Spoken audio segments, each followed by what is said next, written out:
Mateus capítulo número 28, do versículo 1 em diante. O tema de hoje são 4 benefícios da ressurreição. 4 benefícios da ressurreição. Diz assim: no findar do sábado, ao entrar o primeiro dia da semana, Maria Madalena e a outra Maria foram ver o sepulcro. E eis que houve um grande terremoto, porque o anjo do Senhor desceu do céu, chegou-se, removeu a pedra e assentou-se sobre ela. E o seu aspecto era como um relâmpago, sua veste alva como a neve. Os guardas temeram, apavorados, e ficaram como se estivessem mortos. Mas o anjo, dirigindo-se às mulheres, disse: não temais, porque sei que buscais Jesus, que foi crucificado. Ele não está aqui, ressuscitou, conforme tinha dito. Vinde ver onde ele jazia.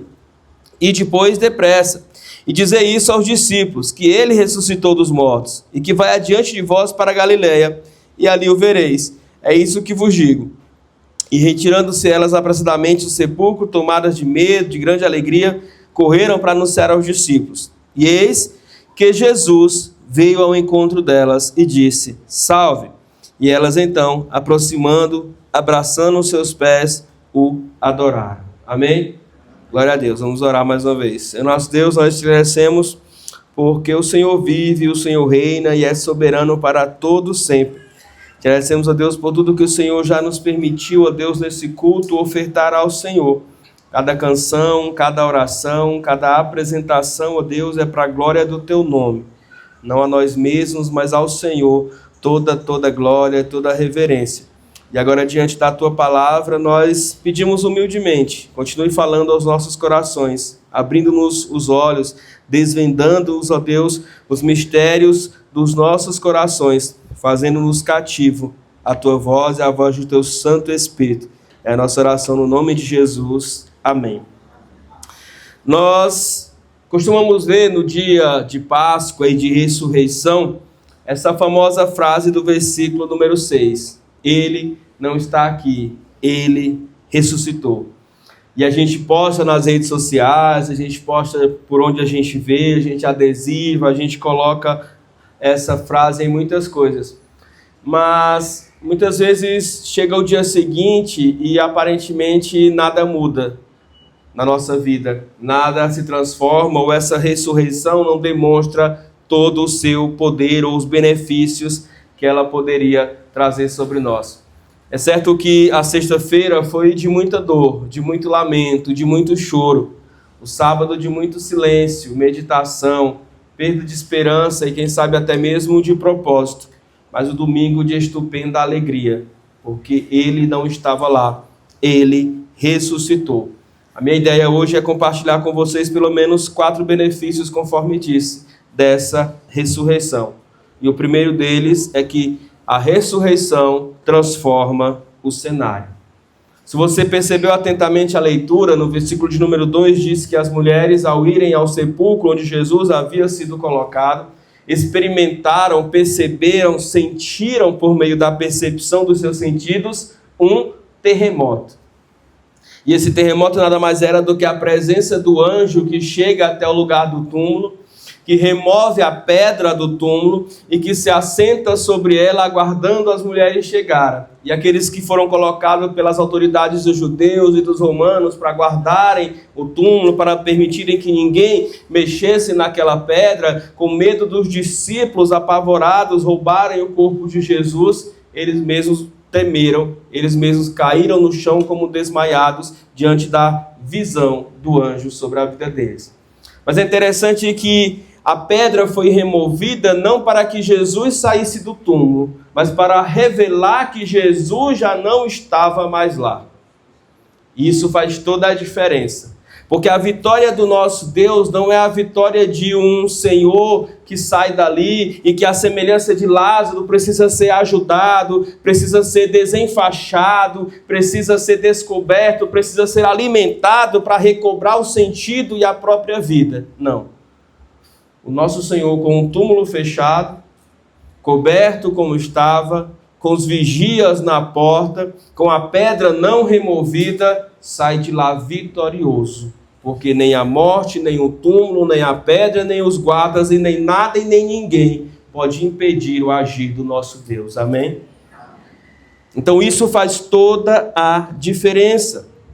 Deus é um Deus de impossíveis. Deus torna o impossível realidade. Deus traz à vida aquele que já morreu. Deus não precisa que alguém facilite a fuga do seu filho para que ele possa se libertar, não. Ele mesmo o levanta dentre as trevas da morte e o faz vivo e ressurreto para todos sempre. E aquilo que parecia o final era só o começo do primeiro que ressuscitou para nunca mais morrer. Era o começo da inauguração do verdadeiro reino de Deus. Que reino, pastor? Aquele onde não haverá choro, onde não haverá dor, onde não haverá ranger de dentes, onde a alegria não será circunstancial, mas será perene, duradoura, e onde a vida eterna, justamente por ser eterna, nunca terá fim. Esse é o reino de Deus, que começa pela fé, já para aqueles que aceitam esse Jesus como seu Senhor e como seu Salvador. Este é o começo da nova vida com Deus. Então essa ressurreição que muda cenário nos mostra que o Deus que ressuscitou Jesus pode transformar a sua vida, seja ela ou esteja ela na situação que esteja. Em segundo lugar, a ressurreição vence o medo e encoraja. O medo que abraçou os guardas de tamanha maneira que lhes aterrorizou a vida ao ponto de desmaiá-los. O medo que começaram a tomar conta do coração daquelas mulheres que foram até lá para terminar de preparar o corpo de Jesus. Elas não foram para celebrar a vitória. Elas não foram para entender ou buscar uma vitória. Elas foram para terminar de preparar o corpo de Jesus. Vamos lembrar, nós estamos no tempo judaico, no 1º século.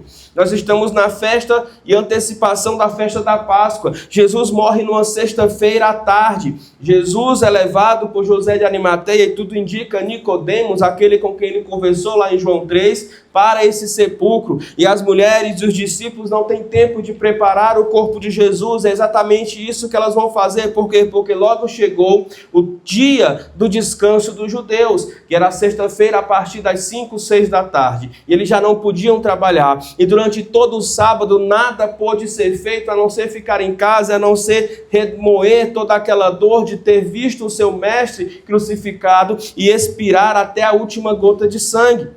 Mas no domingo, no alvorecer da manhã, elas vão até o templo elas vão até o sepulcro para preparar o corpo de Jesus. Mas encontram um anjo sentado sobre a pedra que fora removida e não encontram aquilo que elas foram procurar, o corpo do seu mestre estendido no túmulo. E a mensagem do anjo é: não temas, não temas. O medo perde força diante da presença de Deus. A declaração do anjo em meio àquele cenário sobrenatural é: não temas. Portanto, quem entende aquele que pode vencer a morte não pode se declarar medroso diante de nenhuma situação da vida. Porque nem mesmo a morte mais tem poder sobre nós.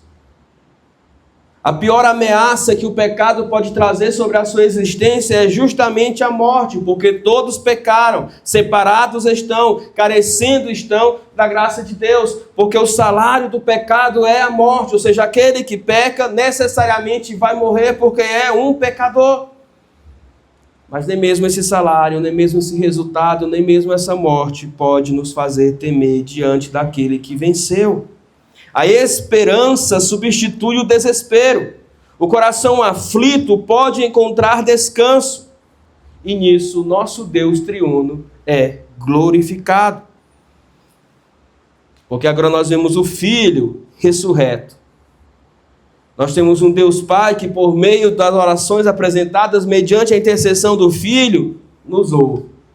Nós temos o Espírito Santo dentro de nós. Nós temos um destino para o qual eles nos preparam. O céu, ou seja, a vida com Deus. Não devemos temer o mundo, Não devemos temer o príncipe desse mundo. Não devemos temer as potestades que levantam-se nesse mundo. Não devemos temer as perseguições, as pessoas, os poderes, os reinos, porque o nosso Deus vive, o nosso Deus governa, o nosso Deus está no controle de todas as coisas. Deixe qualquer medo de lado e abrace pela fé a confiança e a esperança que só encontramos em Deus. É por isso que a primeira coisa que o anjo diz é: não temais. Aquele por quem vocês vieram buscar, aqueles que vocês vieram embalsamar, não está aqui. Ele vive, ele reina. E isso traz uma nova direção. Isso traz um novo propósito de vida. Porque até então o que elas tinham nas mãos eram perfumes, eram ungüentos, eram preparações para que o corpo de Jesus permanecesse o máximo de tempo possível ali, evitando aquilo que é o normal, a decomposição.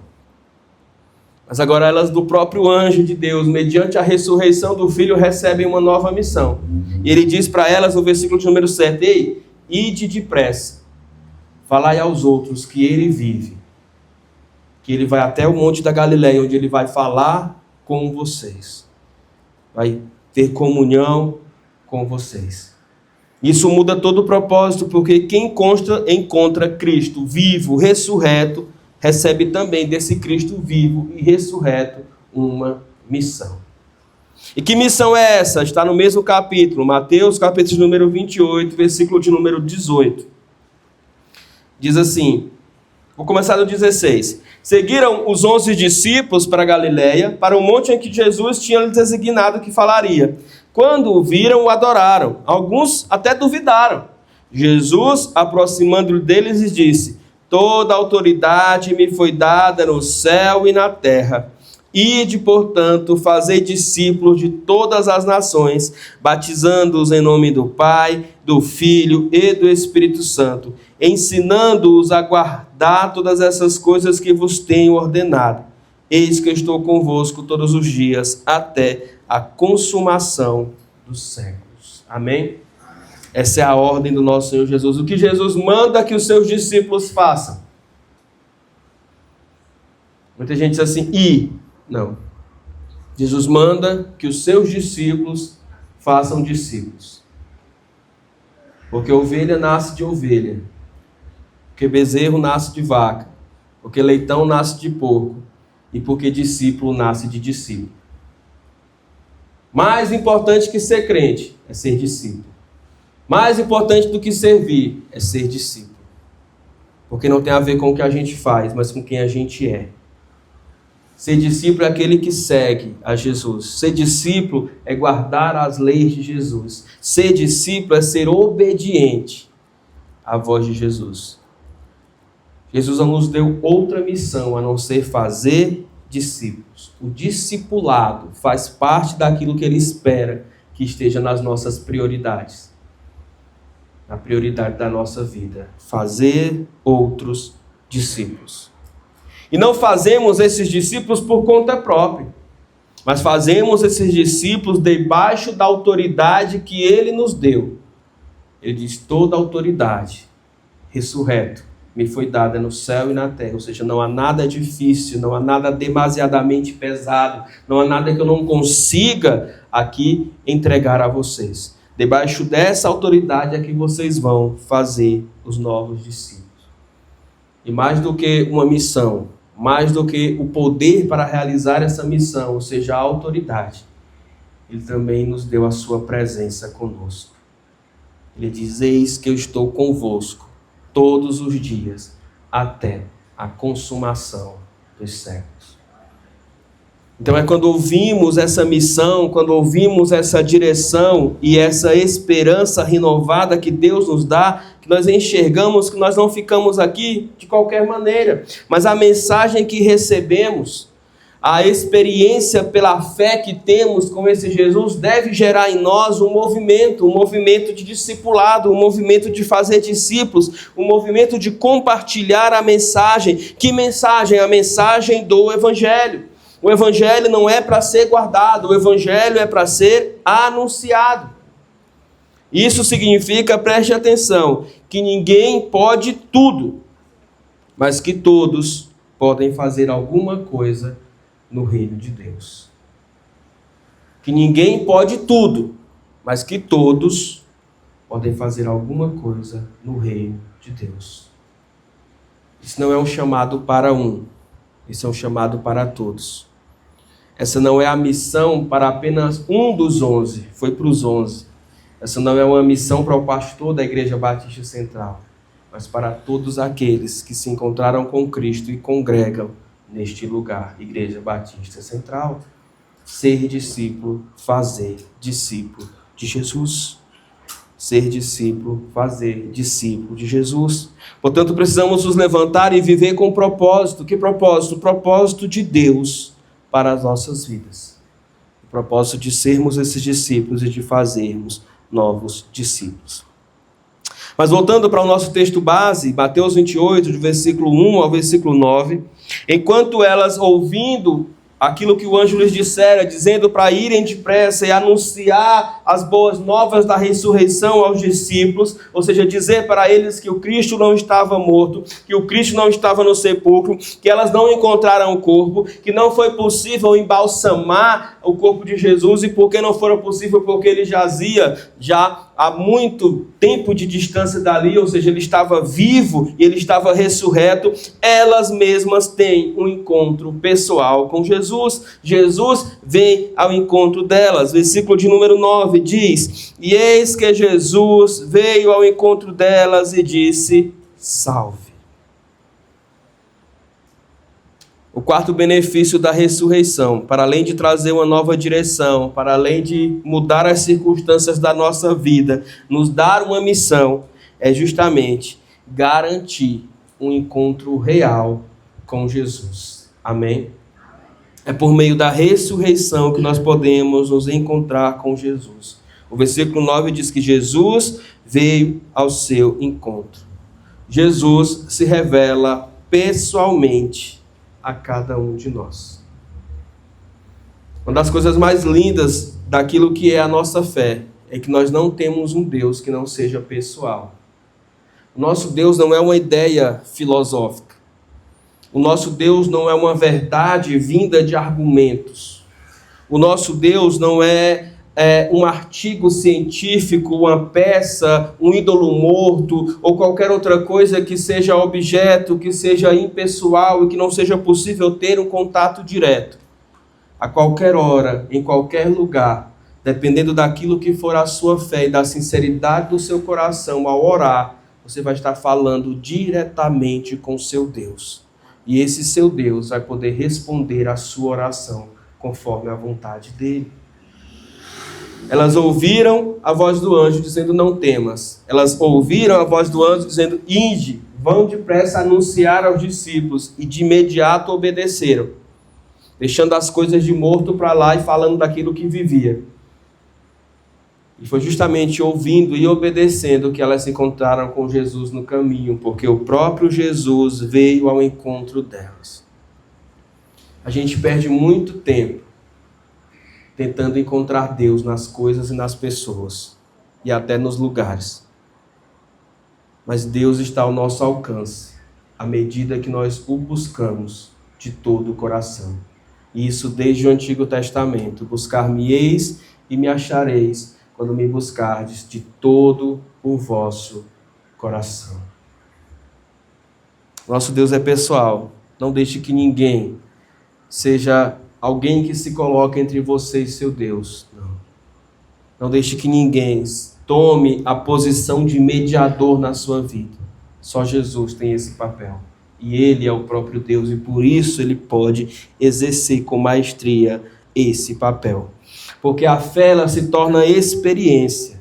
Não é sobre ouvir sobre esse Deus. Não é sobre ler sobre esse Deus. É sobre conversar.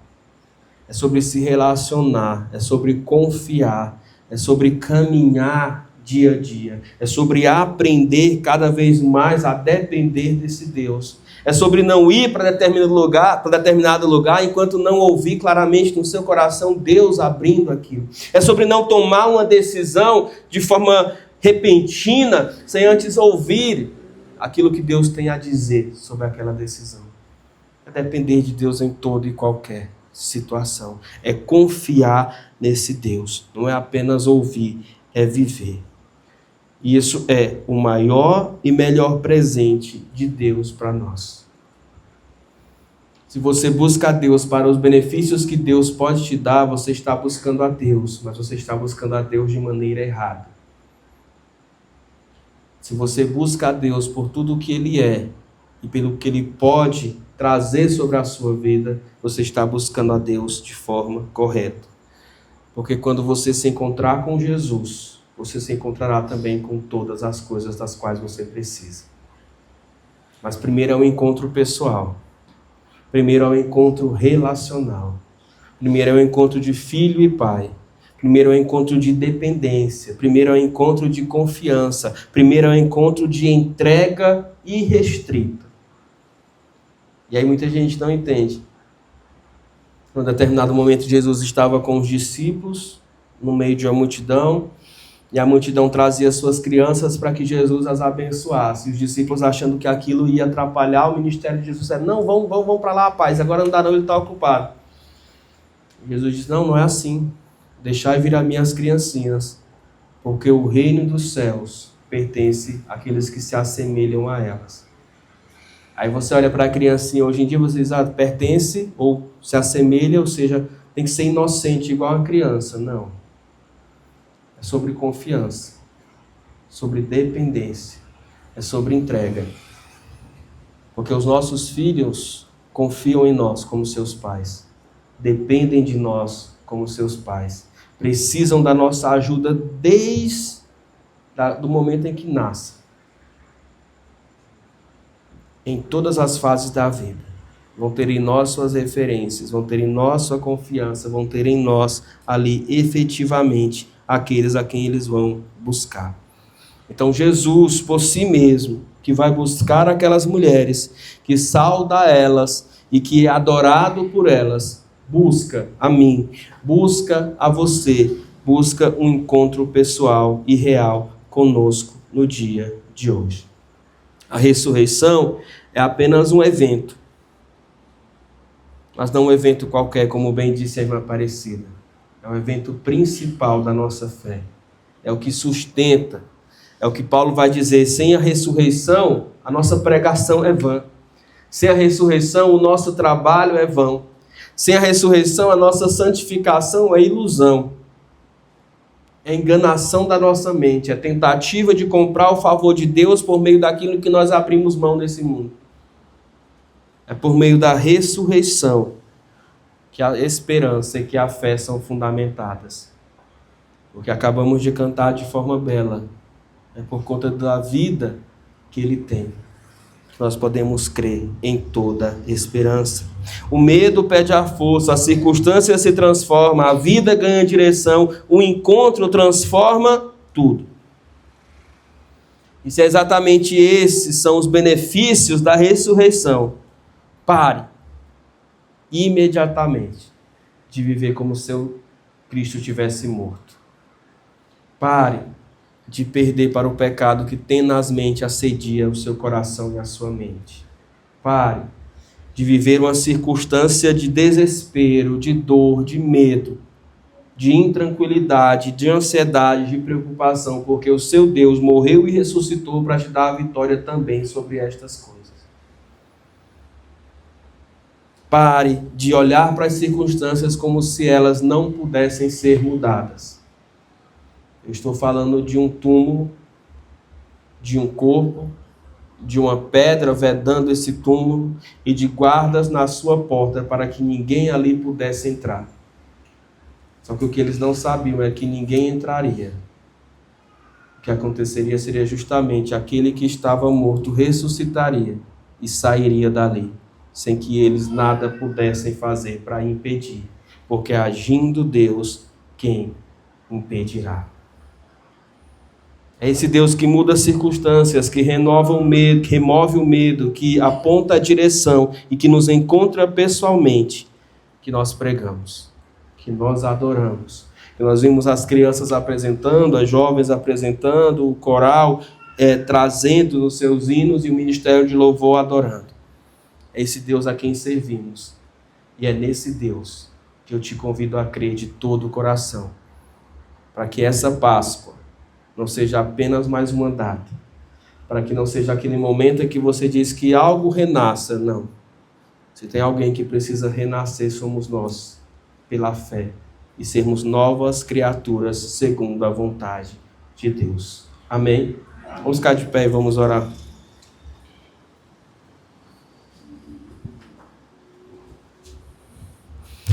Oremos. Senhor nosso Deus e Pai eterno, nós, ó Deus, louvamos o Teu nome. Celebramos ao Senhor, ó Deus, com grande júbilo e com grande alegria. Porque a promessa do Senhor, ainda lá no Éden, de que nasceria do ventre da mulher, da sua semente, alguém que venceria por meio da morte, ó Deus, a serpente de uma vez por todas, foi cumprida no Natal, mas sobretudo na morte e ressurreição do nosso Senhor Jesus Cristo. Porque quando as trevas comemoraram, quando eles se alegraram, ó Deus, ao darem fim, na sua visão, à vida de Jesus, eles, ó Deus, sem presciência, sem consciência, sem habilidades ou nenhum tipo, ó Deus, de poderes divinos, poderiam imaginar que o Senhor venceria a morte e seria aquele que, quebrando as correntes da escuridão, viveria na luz por toda a eternidade. Obrigado a Deus porque a coroa de espinhos, motivo de zombaria, a placa colocada sobre a tua cruz, te chamando em termos de piada, de rei de judeus, foi trocada pela coroa do Deus soberano. O título foi ampliado não apenas para rei dos judeus, mas para rei de todos os povos, credos, nações e de todos aqueles que te têm como Senhor de suas vidas.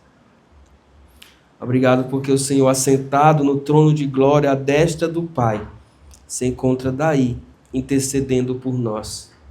De modo que a nossa vida aqui, ó Deus, não é pior do que poderia ser justamente por conta dessa intercessão do Senhor. E se aqui estamos para celebrar a ressurreição, estamos também para renovar o nosso pacto de fé contigo, Pai. A nossa dependência do Senhor, a nossa fé no único e suficiente Salvador das nossas vidas, o Senhor Jesus. Dai-nos essa certeza, dai-nos essa coragem, dai-nos essa vitória dia após dia sobre o medo, sobre a tentação, sobre as circunstâncias e a força para cumprir o propósito da missão que o Senhor nos deste. Viver como teu discípulo e fazer novos discípulos para a glória do teu nome. Abençoe esta comunidade, abençoe essa igreja, abençoe nossos amigos e amigas que nos visitam. Que o Senhor continue fazendo com que mais pessoas te conheçam para experimentar o que é a vida com Deus, a vida eterna, para experimentarem um pouquinho de tudo aquilo que será a vida na tua presença para todo sempre. Que nós, ó Deus, possamos viver com este propósito e ter em mente que o céu é o nosso destino, o nosso lugar, e que o caminho para chegar até lá é somente o Senhor. Ajuda-nos nisso, dá-nos força nisso. É a nossa oração, é a nossa gratidão. Nós a fazemos no nome de Jesus. Amém, amém e amém. Que o amor de Deus, que a graça maravilhosa do nosso Senhor Jesus Cristo, que a comunhão e que a consolação santa do Santo Espírito de Deus seja conosco, com cada um de nós, hoje e sempre, por onde quer que o Senhor nos leve. Amém e amém. Vamos nos assentar, vamos orar silenciosamente e depois podemos aqui também experimentar aquilo que foi preparado pelas irmãs da Cantina de Missões deste domingo.